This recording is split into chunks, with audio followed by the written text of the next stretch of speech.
Hey guys, welcome to my another mini blog. मेरे blog की शुरुआत होती है सुबह से। आज सुबह सुबह मद्दू गई थी गाय के लिए घास निकालने।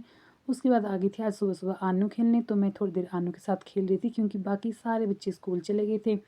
बाकी लोग भी आ गए थे धूप सेकने और चाची यहाँ साथ में बुन रहे थे जुराबे कविता और पूर्व के लिए। थोड़ी देर बाद हेमराज भी चल पड़ा था स्कूल क्योंकि इसका हो गया था स्कूल जाने का टाइम।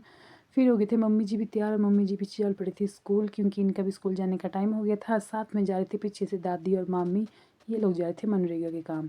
फिर दिन को नहा धो के पूजा आ गई थी धूप सेकने और तब तक आ गए थे मम्मी जी भी स्कूल से वापस। मैं आज लेट ना आई क्योंकि मैं सुबह से आज सफाई कर रही थी, साथ में मैं शक्रोई खा रही थी। फिर मैंने कंघी वगैरह की और थोड़ी देर में फिर धूप में बैठी और फिर चली गई थी मैं आटा गूंदने क्योंकि मैं आज सिड्डू बना रही थी। आटा गूंदने के बाद मैं थोड़ी देर रूम आई, थोड़ी देर पढ़ने बैठी। फिर देखा मैंने किचन सूख गया है तो उसके बाद मैंने किचन में दरी वगैरह बिछा दी। और फिर शाम को यहाँ चाची और ने पाइप लगाई खेत के लिए और जैसे ही धूप चली गई फिर आ गई थी मैं किचन को। सबसे पहले मैंने कुकर में आलू डाले, उसके बाद लगी थी मैं आग जलाने क्योंकि जैसे ही धूप चल जाती है उससे पहले ही बल्कि ठंडी हवाएं स्टार्ट हो जाती है तो उससे बहुत ज़्यादा ठंड लगती है। तो इसलिए धूप जाते ही सबसे पहले आग जलानी पड़ती है ताकि किसी को भी ठंड ना लगे। तो इसलिए सबसे पहले मैंने आग वगैरह जलाई और उसके बाद मैंने डाल दिए थे आलू पकने के लिए।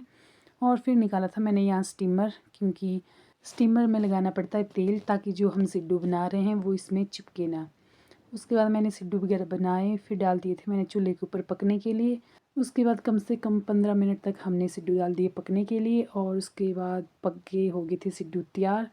फिर हमने थोड़ी देर इनको ठंडने दिया और उसके बाद हमने प्लेट में निकाले और फिर लग गए थे हम यहाँ खाना खाने। तो इस मिनी ब्लॉग में इतना ही। Bye bye.